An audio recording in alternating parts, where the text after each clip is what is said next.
சீமானின் நாம் தமிழர் கட்சியில் இருந்து விலகிய காளியம்மாள் அடுத்து எந்த கட்சியில் இணைவார் என்ற எதிர்பார்ப்பு நிலவி வருகிறது. தமிழக வெற்றிக் கழக கட்சியில் இணைவார் என்ற தகவல்கள் வெளியானாலும் இதுவரை அது குறித்து எந்த அறிவிப்பும் அவர் வெளியிடவில்லை.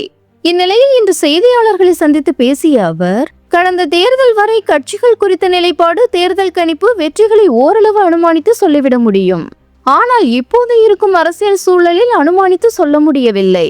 மக்களும் பாதிக்கப்பட்ட சூழலில் உள்ளதால் என்ன முடிவெடுக்கப் போகிறார்கள் என்றும் தெரியவில்லை. அரசியல் கட்சிகளிடையே கூட்டணியும் இதுவரை முடிவாகவில்லை. அது மட்டுமல்லாமல் நான் அரசியல் விமர்சகரும் இல்லை, நானும் மக்களில் ஒருத்திதான். விஜயின் அரசியல் வருகை இளைஞர்கள் மற்றும் பெண்கள் மத்தியில் தாக்கத்தை ஏற்படுத்தும். இப்போதே அதனை பார்க்க முடிகிறது.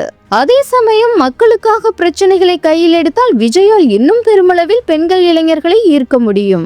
என்னை பொறுத்தவரையில் எப்போதும் ஒரே நிலைப்பாடுதான். மக்கள் பிரச்சனைகளுக்காக குரல் கொடுக்கக்கூடிய இடத்தில், மக்கள் பிரச்சனை தீர்க்கக்கூடிய இடத்தில் இருப்பேன். நான் ஒரு கட்சியில் இணைவதாக இருந்தால் அதை நானே முறைப்படி அறிவிப்பேன். அப்படி இணையும் போது எதுக்காக ஒரு கட்சியில் இணைகிறேன் என்பதற்கான காரணத்தையும் நான் சொல்ல வேண்டும். எனவே ஒரு கட்சியில் இணைவது என்பது ரகசியமாக செய்ய முடியாது.